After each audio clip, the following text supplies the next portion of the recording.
Welcome to another edition of Rick and Bubba University, the podcast. Today, Bubba, what a special story. Our guests today will be Wesley and Danielle Coleman. We were on the weekly show, and I heard about the Transplant Games. And you told me exactly what that was. I was like, what in the world is this? And this is how our guests were introduced during the live show discussing this incredible story. Yeah, I met Wesley several years ago when I was an assistant tennis coach at Briarwood High School, and he was coaching at Central Alabama Community College down at the state tournament. He was out scouting talent and ran into him, and we got to talking and became friends, and then got to know Wesley better through all of this that he's gone through. But tell us a little bit about the Transplant Games. What was that all about? Really, it was awesome. An honor, emotional, tired, but really, it was great. Really, I mean, never heard of it. I found out about 6 months ago. But man, it was emotional. It was. So when I met you, Wesley, as I said, you were the head coach at Central Alabama Community College. How old are you now, or when all this happened to you? So I'm 43 right now. So 41 is when I had some health problems for sure. Now you're young, athletic, in good shape. You're not overweight. No. And then I heard that you'd had a health problem. Let's just go right into that. Yeah, what's the story? Sure. About 2 years ago, this summer, I didn't feel real good. I was at a baseball game watching Auburn play. Me and my whole family, and almost passed out. So I didn't know what was going on. Right. I thought maybe my blood pressure dropped or went too high, or anyway. I went to the emergency room in the hospital in LA City, and they said I had a lot of fluid around my heart, and I got released that night, and that was a Friday. That was a Friday, right? Mm-hmm. And went to church. After church, I mean, Danielle was cooking, and I was in the bedroom, and man, I know my heart was racing. Oh wow! Had my first stroke there at my house, and that was not fun at all. I really remember that the most. How I felt, just going limp, not able to use my right hand, right foot, couldn't talk, but that come around, right? So you are, though, mentally aware. I mean, you are that you can't get your body to do what you want it to do, and these things are happening obviously uncontrollably. Yeah, but as far as mentally, are you clear? Are you aware this is going on? Oh, no doubt. Okay. Yeah. Yes. And Danielle, what do you think was happening? I mean, when you have problems on one side, you immediately think stroke. Mm-hmm. But he doesn't look like a typical stroke victim. Mm-mm.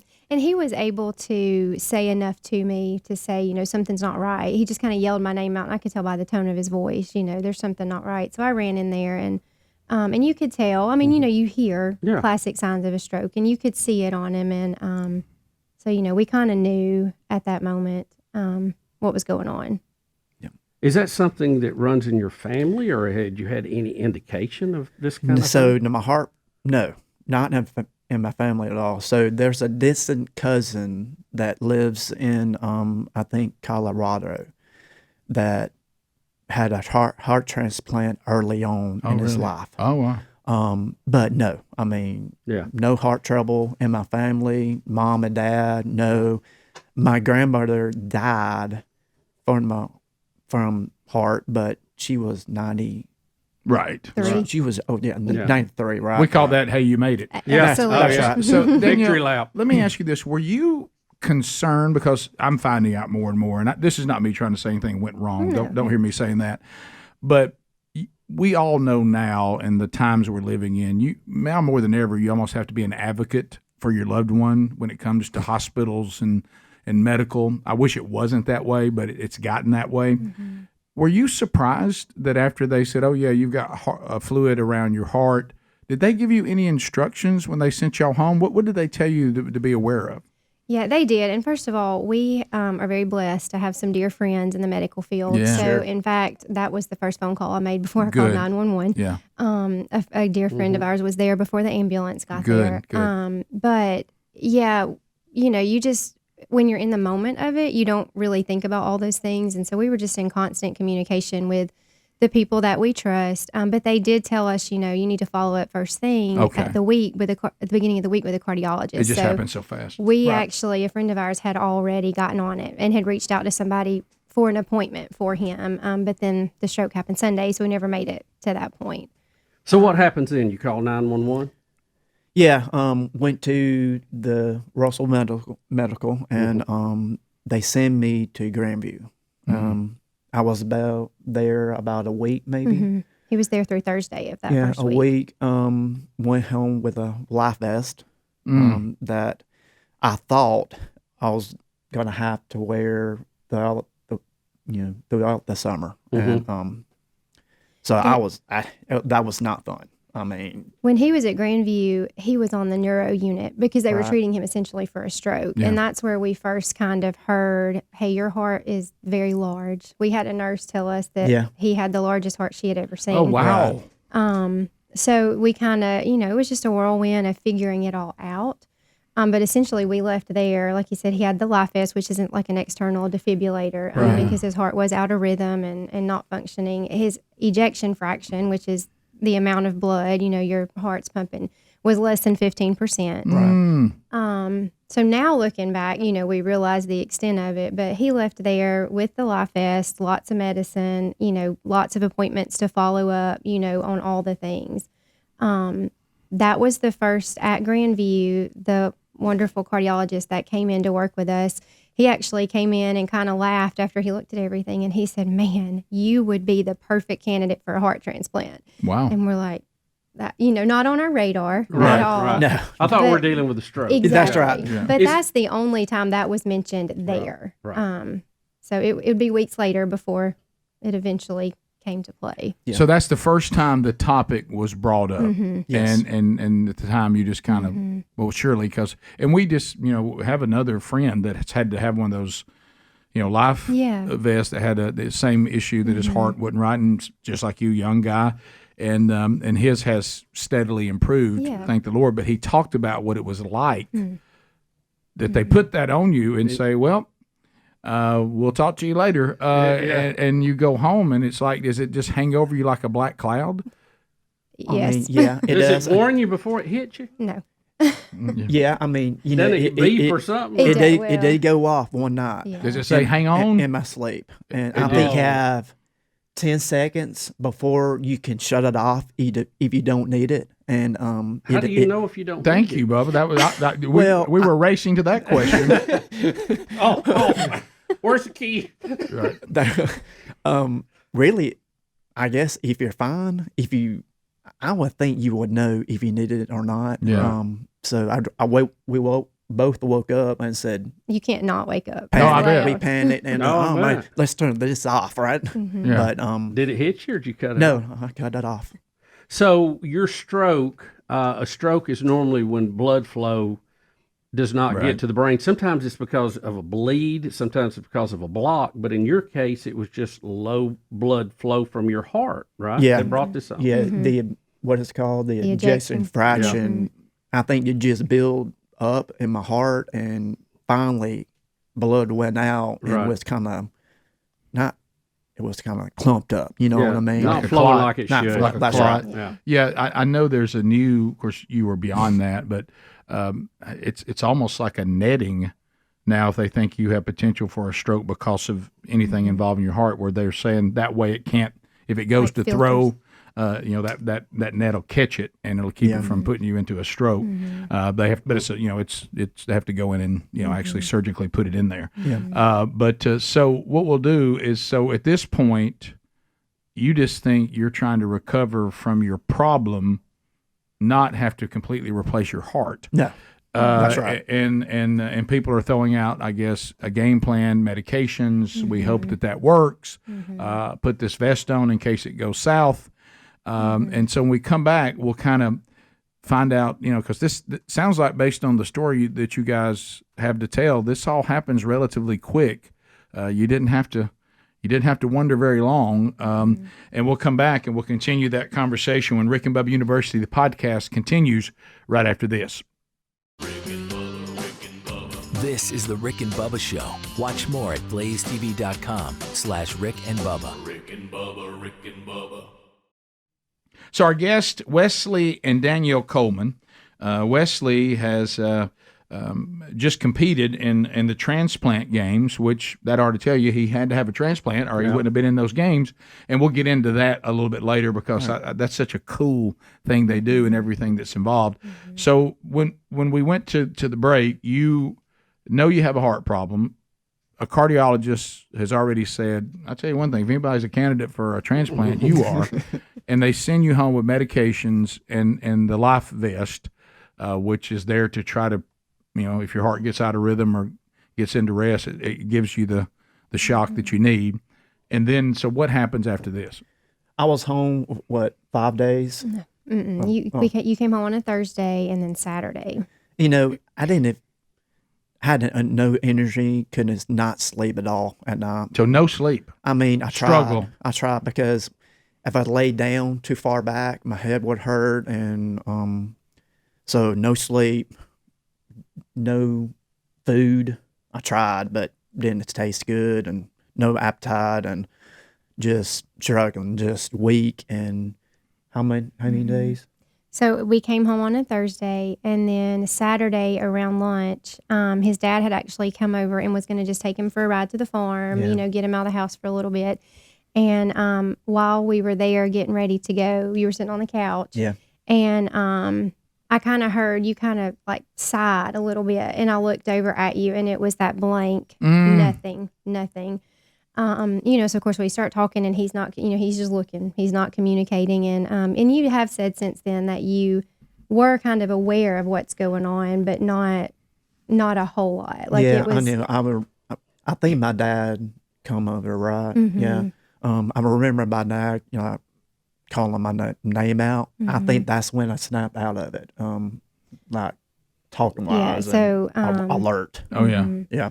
So at that point we called, and of course we called 911 again, and it just happened to be the sweet EMT drivers, the same exact two that had come the week before. What a and blessing. So and one of them had actually, he was their teacher in high school. How about that? Right. So that was kind of cool. I hope they got a good grade. Yeah, seriously. That's true. But he, like, They Wesley did. was He did. alert enough. Like, he got up off the couch and got on the stretcher himself. I mean, but he just couldn't speak, and there was nothing. He wasn't looking at us, making eye contact. But the EMT drivers said, listen, we know what had just happened last weekend. My recommendation is that we life flight him. And he said, give me the information to the cardiologist you guys have been working with and let me call. So he called him right there and got on the phone with me, and the cardiologist was like, I trust that we could give you the care you need at Grandview, but knowing now that there's more going on, he needs to go to UAB. So at that point, he was life flighted to UAB. Yeah. All right, so tell me about that. I know hospitals have different expertise. So now that is an indication to them, to you, we're going to another level. Mm-hmm. This is beyond what we do here. Right. So you got to get to this hospital. So they're already thinking, this sounds more like a transplant situation. Maybe. Yeah. They didn't tell us that, Right. but maybe. Yeah. But just them making that move that this is beyond what we do here, because they certainly can do heart surgery there. Right, yeah. right. And do it well. I hear they have a great, Oh group yeah. there. And we had great care. Oh, man. Yeah. All Yeah. throughout Awesome. this process. Yeah. Both hospitals, great care. So when you get there, what do they tell you? What's happening?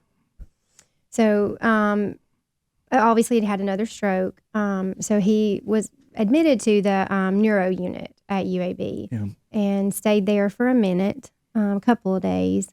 And they were just, running tests. Still, everybody's just kind of trying to figure it out. They know there's a heart thing, but how it was explained to us is, yes, we know there's a heart issue, but right now it's a neuro issue. We've got to handle the stroke, because this one did leave him unable to speak. And it was obvious his processing was not, where it needed to be. Sure. So he spent several days on the neuro unit there, kind of going through all the things. That was Saturday you were admitted. On Tuesday, there in the hospital room, he had a third stroke. Yeah, have it in. Yeah. That was the worst of all, and he immediately was sent into surgery to try to prevent it, to fix that. And, then it just kind of went downhill from there, I guess. Yeah, so they go in, when you say surgery, are they going to the heart now? No, the brain. The brain. The Yeah, brain. okay. The brain. Yeah. Mm-hmm. So we're still Brain working surgery. from the neuro down back to the heart. Obviously, they're connected, but I guess they have to address one before the other. Yes. Right. Yeah. And Daniel, where are you at in all this? So you've got a 40-year-old husband who was in good shape a week ago, and now you've seen him have 3 strokes. You're at the hospital. You must be thinking, what in the world? Lots of emotions for sure. I bet. Looking back now, it's kind of easier to process it. We were so blessed though to have so many family and friends and loved ones to be no right doubt. there with us through it all. And I know there's no doubt that God placed them there, for us for that reason. And then, we have 2 boys back home. I mean, we have 2 young boys, one that's about to start at this point that was about to start 3rd grade and at a new school, and one that was about to start, in middle school. And, of course we're trying to shelter them as much as we can, but, we had people, taking care of them and just all the things, you got mom guilt. Hey, I'm not there with my kids, but obviously I'm not going to leave him. Sure.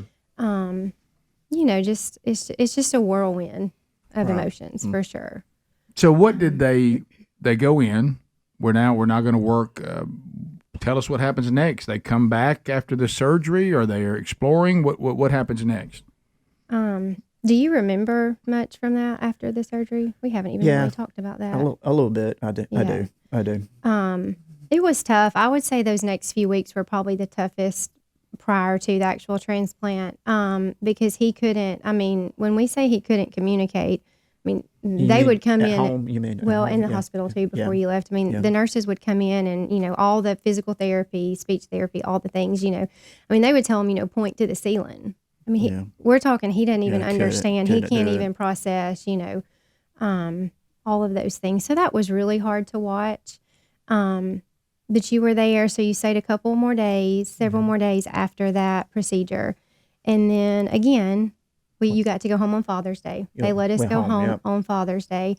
But he's still not. No. Back. Mm-mm. And not what right. procedure did they do? What did they do? Y'all remind me, what is it called when you have a stroke and they go in and try to stop it from spreading? Y'all, you think I should know this? Yeah. Anyway, you're talking about an E. Is it EG something? I can't I know what you're talking about. The reason Yeah. why I know A that. lot of times if you're bleeding, they go in to try to stop the bleeding. But in your case, you're just not getting enough blood. Right. It's more like a blockage situation. And it's like so. to stop it, like to break it up and stop it from spreading further. Because obviously all 3 had hit the same language and processing part of his brain. Is it an endarterectomy or angioplasty or a thrombectomy? That one, the Thrombectomy. thrombectomy. That's it. Attaboy, Thank Adler. you. Thank Yeah, you. Well done, buddy. Pretty good. I was never going to get that one. I don't know that this team could have got that one. We would have been sitting here this afternoon on that. I butchered the words, but we got close. That's perfect. Thank you. Danielle said that one. So That one. So they come back and they're going to let you go home for Father's Day. Right. So at this point, they're still not saying what their long-term suggestion is or Are you in the prognosis. vest still? Still. Oh, I in bet the you're not vest. getting out of that vest. Only time you To take shower. it off is in the shower. Right. That's all. And it's kind of like a sports bra on a woman, really. Yeah, right. And it was tight. I mean, It was tight. Not. No, you got to have good connection. Not Now, you don't comfortable want- at all. You don't want to lose connection if that thing fires up. Well, let me ask you this, Wesley. What is the? Of course, here, I mean, your brain is struggling because it can't get enough oxygen. Your heart is not pumping enough blood. But when you're in something that's tight like that, you know why they're saying we're trying to keep you alive. Right. So is that daunting? Does that hang over you? Are you got so much coming at you right now that the just the way we've been designed by God to survive, you kind of get into that mode and you're not really thinking about, oh no, I could die at any moment. I mean, are you thinking like that, or No. are you just saying I got to get through the next second? I was not thinking about that at all. Just survive and Right. go the next minute, next day, and I never was scared at all. Throughout this whole process. Praise God for that. That's yeah. supernatural. Yeah, you would think life vest at home. I mean, hospitals in general. Yeah, white I mean, coats none of us like those. Yeah. I think God was preparing me for a long time for this. So, Amen. He always does. Doesn't yeah, he does. He's always been so chill. I mean, there are Yeah. times where I'm like, just yell at me. Come on, get mad, Right. yell at me. I mean, he is just, Yeah. the perfect person to go through, temperament wise, to have to go through. Right. So we go home for Father's Day. Then what happens? Whew, those So were same, 2 tough weeks. yes, really same thing. Not sleeping and really, I might get 30 minutes of sleep a night and just And that's not building on you. That's not helping. just not hungry. No food sounds energy. good. No energy. And not being able to communicate. Could not talk. So there's no way he can't communicate. no, just Okay. look. I mean, stare. And we have, our kids have been troopers through this whole process. So that was another, for me, perspective wise, trying to explain to our 2 super active boys whose their daddy's always been their coach, has always been there, and at this point he can't even walk outside with them, and them kind of watching that. And we kind of tried to spend as much time together as we could, but keep them away too, because, it was hard. And Yeah, traumatic to see your dad like that, especially as one that's so active and hard on you too. But I guess you're almost in the same boat he is. Hey, we're husband and wife. We're in this together. But there's that. I want my kids to have access to their dad, but I know it's hard for them to be with their dad. Right. That's a juggling act. I remember a very vivid moment. He was sitting on the couch one day, and the boys were trying to, at this point, because we're going back and forth to Auburn was the nearest place to us that had adult speech therapy. Right. So we're going back and forth 3 and 4 times a week to speech therapy, physical therapy, all the things. And so they're working on sounds. We're still at the point, hey, tell me what A says. and he can't even get out And so the boys are just kind of, sitting with him, working with him, trying to get him to say some things. And I was standing in the kitchen watching, and it was kind of, that moment was the first moment where I was like, okay, God, if this is what our life is about to be like, I'm ready. I'll come to terms with it, but you got to be here, and it was kind of, that was that moment for me, the first realization of this may be what we're about to deal with for the rest of our life. And I've got to change my thinking and my perspective and be ready to, hit it face forward. And so, so we made it through July 3rd. Yeah. So we were home Father's Day through July 3rd. At the lake. And he was trying to spend some time with the family. Family comes in for, holidays, and just pitiful. And so with the help of his dad and his brother, we kind of made the decision. We called our friend that's in healthcare, and she was like, let me just call his doctor. And so she called, and he was actually the doctor on call at the ER at UAB for that weekend. And so he's like, bring him on. Oh, wow. Okay. And he went in on July 3rd and didn't come home until he had a new heart. Yep. We'll come back and we'll talk about that process and then the incredible story when Rick and Bubba University, the podcast, continues right after this. So the timing of this commercial, life insurance. When you're thinking about Gotta have it. the unknown, but it can be complicated and it can be expensive, and people start trying to upsell you to all this whole life stuff. And how about this? And you're like, you know what? Could I please just have something simple, some term life insurance that if I go before my family, here's how much money they'll receive so they'll be taken care of. Well, welcome to ladderlife.com/Rick Bubba.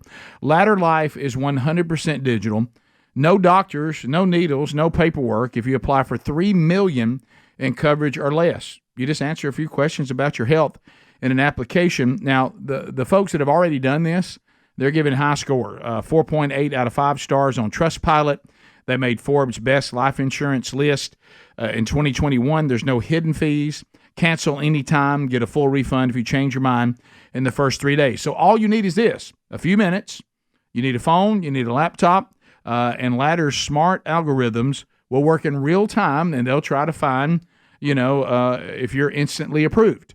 and they use insurers with long proven histories of paying claims that are rated A or A plus by AM Best. Now, life insurance cost. Yep. Going up. Listen to your buddies. The older you get, the more it's going to cost. Yep. So make the move now. Ladderlife.com/Rick Bubba to see if you're instantly approved. LADDER life.com/Rick Bubba. We're back with Wesley and Danielle Coleman. Their incredible story. So we're now to the point that we've gone into the hospital. You said July 3rd. Right. And so there won't be any coming out now until you have a new heart. That's right. So when did they tell you got to have a new heart? That's the only way you get over this.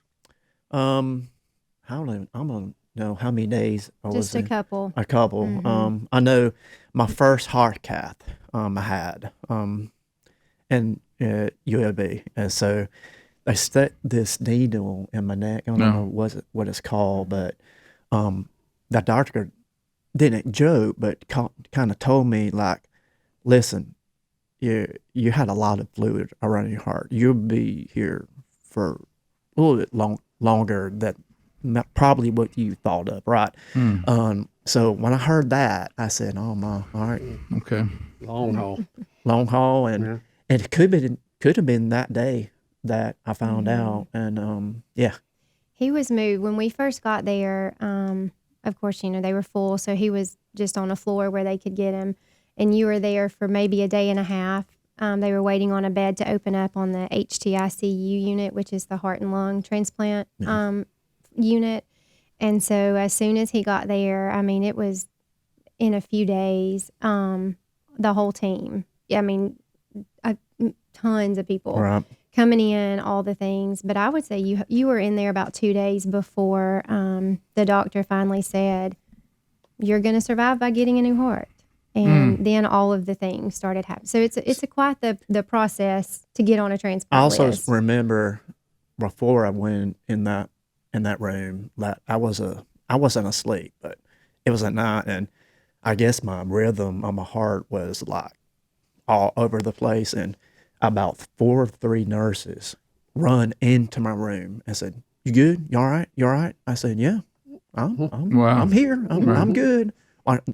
That's probably the same thing when that happened. I said, all right, something is not right at all. Yeah. So you just can't keep going. Yeah, when they're going to take the heart you have and say this won't do. That's not. So, but is there relief there? I'm sorry, I didn't mean to get heavy. But are you glad to hear this, or because at least you hear a solution, right? Oh, sure. I mean, it was emotional for sure. And when I heard that, I wasn't thinking like open heart surgery at all, and when I heard that, I'm all right. This is a big deal. So when you get on the transplant list, how do they find a match for you? I mean, I'm sure there's a lot of criteria. How long did that take? On the list for 17 days. Really, knock on wood. I mean, I think it happens. I was so sick, so it helped on being on the list for only 17 days. Right. When you're placed on a transplant list, you're numbered. There's a number system. Priority, like how bad off you are. Mm-hmm. So like and he was a 2. He also, when it was determined all of this, essentially the doctor said, you've got to have some relief right now. So he was placed. A balloon pump was placed in his heart, and he had that for 9 days, I think, and 9 days in your leg where he had to lay in the bed and couldn't move. Yeah, I didn't like that at all. Excuse me, 9 days you can't move? No, not sit up, like lay down flat. I mean, couldn't go to the bathroom. It was. But I remember him awful. saying that's the worst. I mean, it is. When you came back within an hour from waking up, when you came back in the room after that was inserted, he felt better. I mean, it was like all of a sudden he realized how much his heart wasn't working. Yeah, that was my next question. You beat me there. Did you feel relief from just that procedure? I did. I didn't know when I had that done. When I felt that rhythm inside my body, I said, "What is that?" I thought it was like some beating. Right. It'd been so long since your heart had been right. Underneath the table. Yeah. I said, that's in your body. I said, really? Mm-hmm. I forgot. I felt it. I felt the. Well, that was the how rhythm. bad off your heart was. You never Yeah. heard it He beat had right no in so idea. long. Yeah. So They eventually moved it. After that, though, they were able to move it to his shoulder. like to his shoulder, so that he could get up and move around. Right. And that was, but in that process of it being in his right shoulder, it damaged a nerve in his Yeah. arm and left him without feeling in his right hand. You can't. And he's have white, nothing. and he's right-handed. So really, same thing. It's it's hard to tell if the nerve is getting better because it's so long. I mean, so long. Yeah. But I think it is. But still, have no feeling. Which makes his tennis journey even more Amazing, incredible yeah, from my right. viewpoint, because Absolutely. he can't even feel the racket. Right.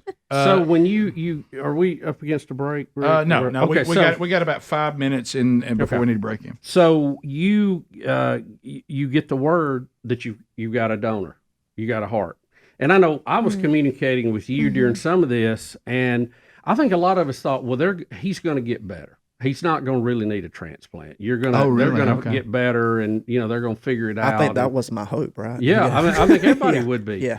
And then we heard that there was a heart. It's on, and it had to be terrifying, right? I mean, that's, Listen, there's an organization in Birmingham, Red Mountain Grace, wonderful organization that provides people with very affordable housing in and around the hospitals, for families who have medical issues. And so that's a whole God story in itself, Sure. how we got hooked up with them.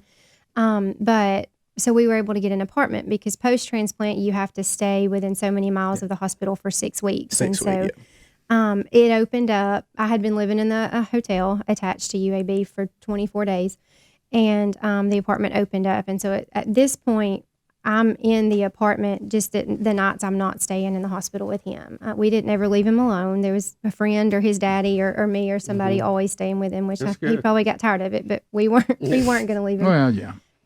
So I was just getting up, going late at night, getting up in the morning and trying to be there, by breakfast. And it was a Thursday morning, and I had heard my phone ring while I was in the shower. And so when I get out and I see it's a missed call from Wesley, so of course, moment of panic.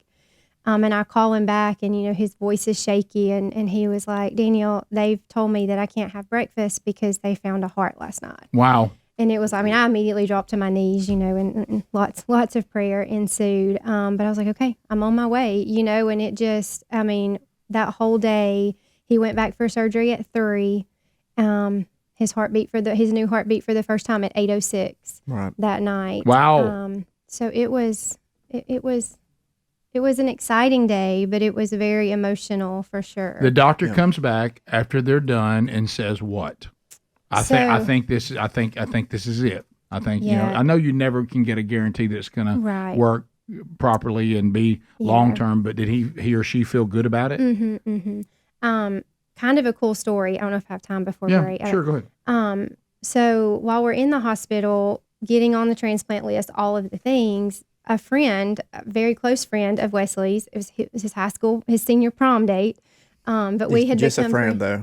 Understood. We had become friends at Auburn. She comes walking in, and she's hadn't seen her in a while. We've kept in touch, but it had been several years since we've seen her. And anyway, she comes up, and so she at that time was the procurement transplant coordinator for UAB.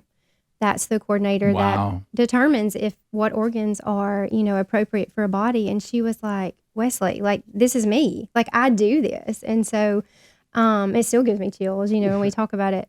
So she essentially was right there, and she had called the doctor, and she said, "Listen, I'm going to do my job, and I'm going to do my job well, but this is special. You better make sure that you only are accepting an organ that's going to be the most perfect for my friend."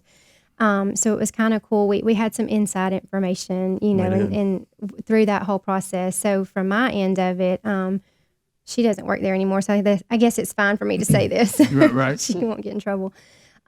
She was not on call to travel the day that his heart was picked up, but she was in direct communication with the doctor that was. And so she, was texting back and forth with me. We knew it came from Georgia.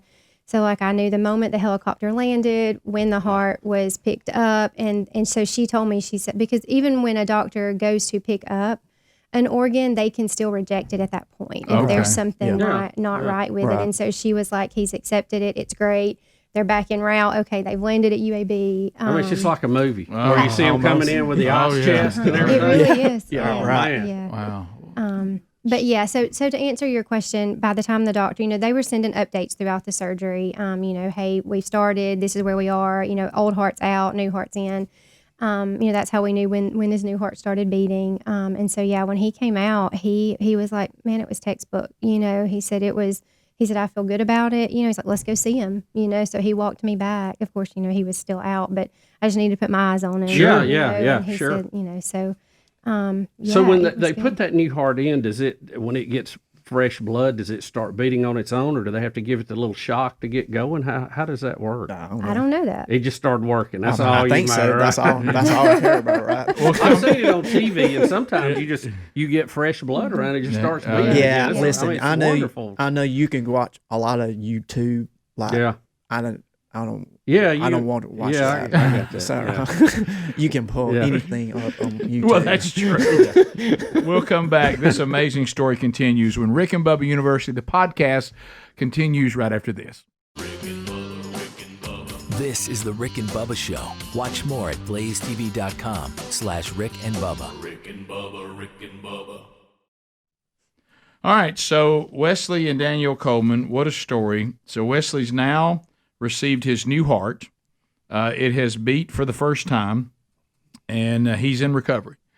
And so you've gotten the report from the doctor. They feel great about it. You had an advocate that was placed there by God himself. They think this is going to be a good match. And now we're just recovering, right? Now we're trying to get our new life with our new heart. Did you get any indication? This is just me. I always think about stuff like this.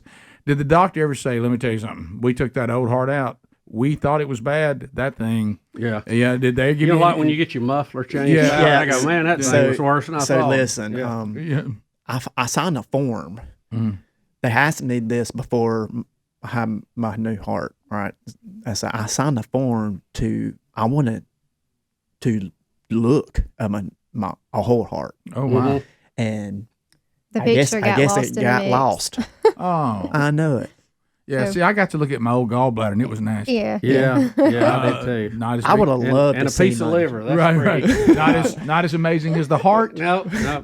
So you didn't get to see it, but anyway. No. So anyway, obviously we had exhausted anything else that could save his life. This was all there was, and so the heart takes. Everybody feels good about it. How long does the recovery take before you're somewhat back to life? So after my new heart I think I was in the hospital for 5 days. 5 days. That's Then I amazing. got Absolutely. Then I got that's released. amazing. That's amazing. Then I got released. 5 days. 5 days. That is incredible. Did you immediately feel I better? mean, I look thought you was better? going to say 35. Yeah, You know? I bet his color Right. was so much better.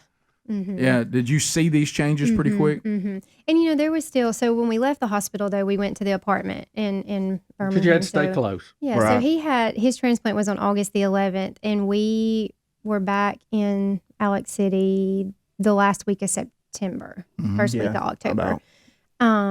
So it was comforting to hear because he was having to go back to UAB 3 and 4 times a week Sure. at this point, and then they slowly start backing off from that. But to hear them talk about how well he's doing, and that was comforting. But it was that those first few days by myself at this strange apartment, with him fresh after a transplant. It was not fun, but we made it. And I watched him like a hawk. I'm sure there Yeah. are times Oh, where yeah. he's like, Recovery- leave me alone. Yeah, recovery from heart surgery is. I mean, I've been through it with loved ones, or whatever. Right. I mean, that's a tough recovery. This one is a little special because you've been given a whole new heart, and there's hope in that, and all that. How long did it take before you were like, you know what, this is what it's like to have a healthy heart? Just I can tell when I was walking. I mean, I walked in the hallway about 5 days after That's my amazing. heart Yeah. transplant. So I mean, he had to get up to at least half a mile around the loop in that particular part of Right. the hospital before he could be released. And I think he was doing a mile. Yeah, so you could before- tell pretty quick. Wow, this is Yeah, what a made a healthy big heart's difference. like. Yeah. right. So do you know about the donor? Do you know anything? What information are you allowed to know about that? Well, so we do know stuff that technically we're not supposed to know yet. Right. But it's just a matter of they want you to wait a year, just to kind of it's fresh. We know that it was a young man. He was 28. So we have the option to write a letter to the organization, and then they will reach out to the donor family, and then the ball kind of be in their court, which we are going to pursue. We've just, there's lots of emotions there, and I think after these transplant games, it's kind of, opened up our eyes to just how awesome, How did you find out about the transplant games? Believe it or not, we've only got like 4 minutes left. So how did you find out about the transplant games? Our transplant coordinator. Yeah, that's right. Yeah. About 6 months ago, maybe. So tell everybody what that. I mean, this means if you're in this, you have to have had a transplant, right? Of a major organ. Of a major organ, and you compete against each other in these different events. Of course, you had you did tennis and basketball. Yeah, that's right. And you not only that, you won tennis. Yeah, I won gold medal. Singles? One gold. Singles. How good did that feel? I couldn't play How singles. good did that feel? It felt good. It was so hot that day. I mean, on the court, on the hard court, it's probably 125 degrees at least 130. Good. Did you ever think maybe I should just take it easy and not get out? Because better question, Danielle. Did you think? Did you go? I did, and the competitiveness in us though kept saying, "But he could win a gold. Who else has the opportunity to win a gold?" Incredible. Yeah. They actually wanted to cancel the final match because the medics were like, "It's too hot." And We Wesley have was like- heart transplant people playing out here in the heat. Yeah. And Wesley was like, "How are we going to find out who gets the gold medal?" Though? Thank No, you, we're Wesley. playing. We're playing. I wanted to play. Wesley, from your standpoint, what did it feel like to know you had somebody else's heart in your chest? I mean, we all feel emotion in our heart. Sure. Right. Although we know it's not there, it's actually in our brain. But, even throughout history, people talked about your heart. And you love with your heart. Sure. You feel with your heart. How did that feel to you? Oh, the more I think, I try not to think about it too much. But Right, I understand that. Thanks, too. Bubba. Well, I No, I understand mean, that too. no, the more I think, it's kind of odd, right? I mean, has someone's heart inside of me that was 2 years ago in someone else's body, right? But I mean, from a mental standpoint, but physically, you couldn't tell any difference, right? Other than I'm recovering from surgery. Yeah, that's a good question. Not at all. It feels just like a healthy heart feels better than that other one. Yeah.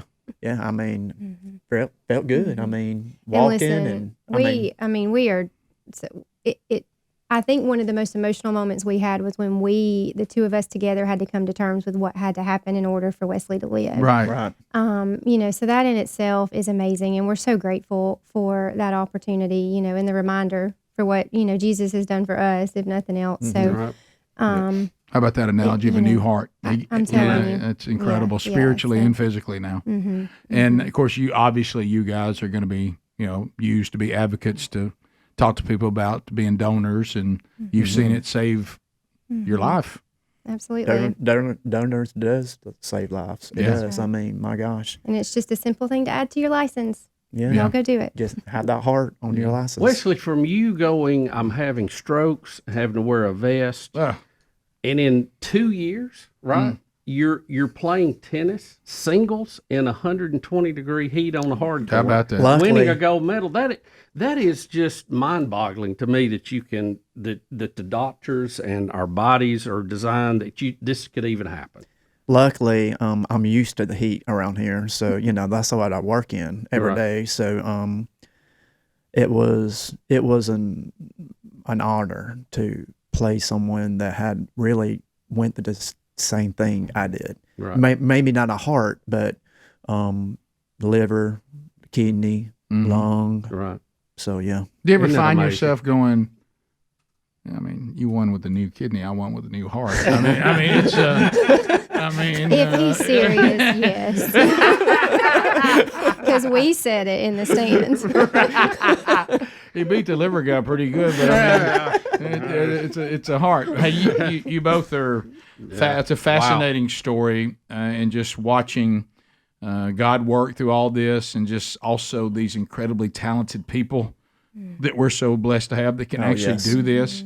And then, of course, as you said, the donors that said, all it was me putting this on my driver's license, but it was used to save a life. Incredible. And of course, it's just like, it's a life that God's given you, and you're going to make it count. Absolutely. Yeah, absolutely. Man. Thank y'all for this and opportunity. really, I mean, I was called to tell this story. So, Amen. man, We're going to tell it. yeah, I'm going to tell it for sure. Proud of you both. Thank you. Really are. Thank you y'all. and thanks Thank for you. letting us have you guys tell your story here. And thanks to each and every one of you for joining us on this edition of Rick and Bubba University, the podcast.